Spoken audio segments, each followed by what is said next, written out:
just wanted to take a minute and I'm going to show you how to do some very basic watercolor that you can add to your journal or just do on its own, and hopefully just add something pretty to your work.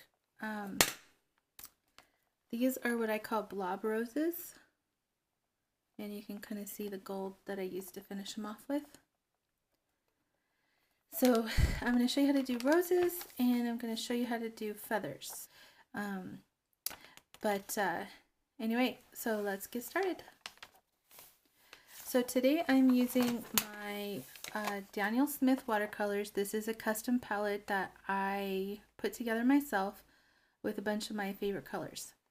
And I'm only going to use 3 colors today. They are going to be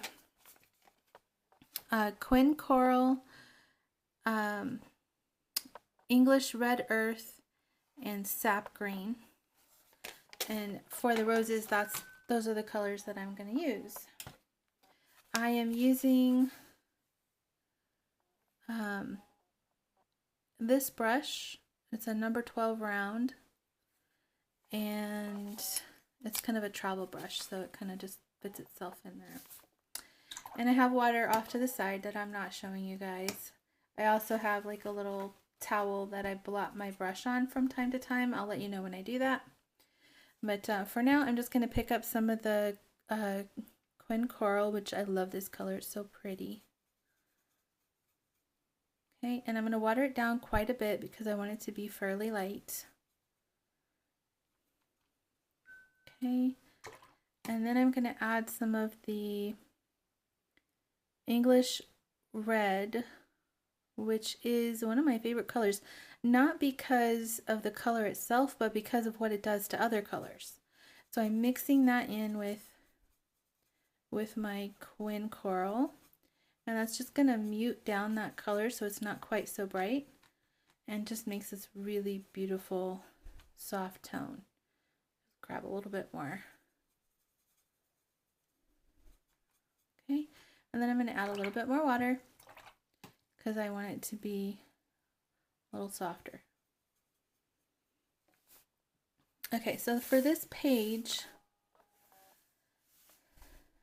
I like to do odd numbers because they please me, and you just make blobs.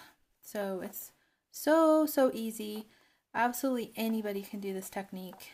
It's very easy. Oh, bump the camera. But I like to do odd numbers and then kind of just put smaller ones up there. And so that gives me 5. So yeah, 5. And then I'll come over here and I'll do, oh, let's just do the corner here. So a nice blob there, and then a smaller one here. Maybe that'll be a rosebud, and then kind of another one there. So sorry if my hand was in the way. Okay, so then we have to let this dry a little bit. And I don't like the pages to be tilted one way or another because you can see how the water just kind of runs. But I'm going to go ahead and dry it, and I'll be right back. Okay, so it's dry enough for the next step. These pools of paint are perfect. That's exactly what I want to happen. But it's dry enough for the next step. And so what I'm going to do, okay, so I'm wetting my brush. Actually, I'm cleaning it, and then I'm dabbing it on my towel because I don't want, I want the color to be more pigmented. So I'm just going to go into that Quin Coral. Again, these are Daniel Smith colors, and I love them so much. And I have a new set of schminkas that I cannot wait to dig into, but I promised my friend Allie that I would wait for her to get hers so that we could do it together. So I am still using these Daniel Smiths, and I love them so much. If you can get a set, you should, definitely. They make painting so much fun. So now what I want to do is I'm just going to make more blobs, but inside the center of these blobs. So we just want to kind of do that, and then kind of go like that and just keep it inside of it and kind of the darker color down toward the bottom. And that's all there is to it. Now, it doesn't look like much right now, but I promise when you're done, you'll have something that you like. Okay, so see, very fast, very easy. And on camera, this looks very bright, but in person, it's a little more muted than what you're seeing on camera. So I'm gonna go ahead and dry this, and I'll be right back.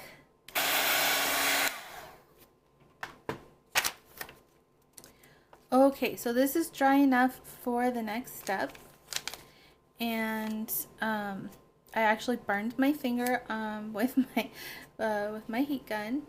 So be careful, guys. It gets really hot. Anyway, and if you don't like something, you can take your brush in there and you can move it around and make it look the way you want it to look. There's no right or wrong way to watercolor. There's traditional ways and there's non-traditional ways, but that doesn't make it right or wrong.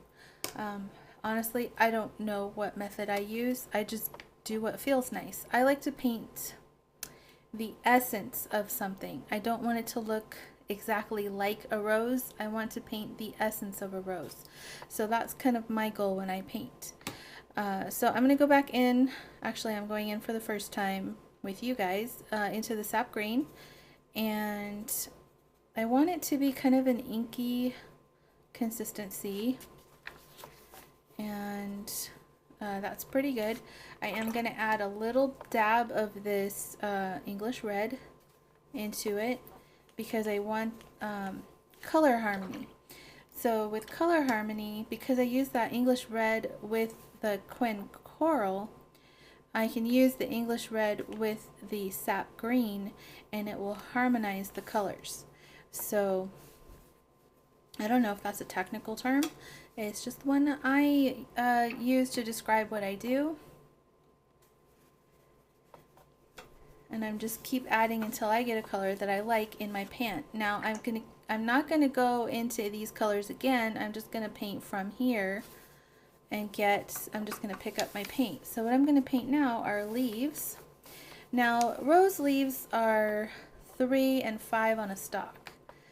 I am not going to go into that much detail. I'm just gonna pop green in around these flowers so that it looks like there's greenery. If I were drawing this and I would want it to be more realistic, I would take the time to draw in the stalks and make it look more like rose leaves. So right here, I just want to give the idea that there is greenery and it's lush and pretty. That's all I'm trying to do. I'm not trying to be real here.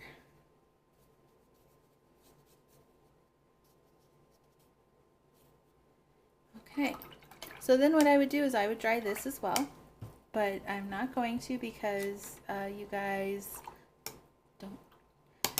Actually, yes, I will. All right, I'll be right back. Okay, so it's now dry enough for the next step. It's not completely dry, but it's dry enough. So what I'm doing is I'm taking this liner brush, which is from, let's see if I can get it to focus. It's a #1 liner brush from Craft Smart, and that's what it looks like. I don't know. It's pretty long. The bristles are pretty stiff too. It has a good snap to it. And so I just dipped my brush into water to bring it over here so it has a nice inky consistency. And then I like to have like little swirls. So I just add a few here and there. And it doesn't have to be perfect because I don't want this to look perfect. Remember, I'm painting the essence of roses. I'm not actually painting roses. Okay, so then the next step is really fun because all you do is you take a gold And I would prefer to use paint for this, but my gold paint that I would want to use is in the Chic set, and I haven't opened that yet. So I'm going to use just a gold gel pen. And I think this is just a cheap gel pen. And it's gold. And I'm just going to... So now you can do this a couple different ways. So you can take an outline, like, do you see the difference between this color, this light color here, and this darker one? So you can outline that and make it look like a petal. And then outline between each one and just kind of make it look like a rose and rose petals. I like this method a lot. It's kind of a lot of fun, and I just love the way the gold looks on the page. It just adds a little bit of something, something. So yeah, you can do that, and that's really all I'm doing. I don't care if I'm right on the line or not. I just want to add just that little detail. I don't know if, can you see that? I think it's pretty. All right, and then this, or you can do this style here, which I'm not going to do. I think I'm going to do this, and then I'll show you another style on another page that I've already done. But I think I want to complete this style on this page because I like harmony. Remember I said color harmony. I like harmony and methods too. So here we go. Just trace around it. Does not have to be perfectly on the edge. In fact, I like it a little better when it isn't, because it just adds a little more interest. And so just want to make the essence of rose, which that's how I do it. And you guys can do it your way and have something totally unique and fun and enjoyable and pretty to look at. And that's the whole point of, you know, I think watercolors, that is so unique to each person who does it.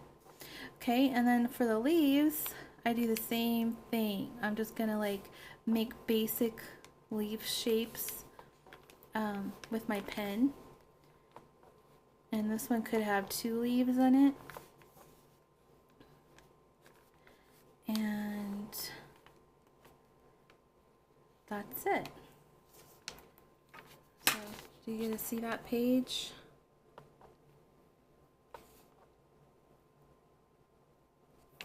I really like it. So I'm going to finish this out right here. And it doesn't matter. There's no real wrong or right. We already established that though. No wrong or right. Okay. And then isn't that something pretty to journal on? See if I can move the camera a little bit so you can see it a little bit better. Yeah. So it's just something pretty to journal on. Now the other option when you use the gold is this one here, which is, I just made swirls. They look kind of like cinnamon rolls. And that's definitely an option as well. And I do them very fast. Just swirl it on there really fast. Let me see if I can find another page that isn't written on. Okay, so here is, these are some orange ones with gold paint and this gold paint is from the Japanese set that my daughter has that I dare not say because I will say it incorrectly. But those are orange ones. And yeah. Okay, well that took a lot longer than I thought it would. So I'm going to probably do separate videos for the feathers. So if you want to see those, then come back next time and I'll show you how to make those. Alrighty, thank you for watching. Bye bye.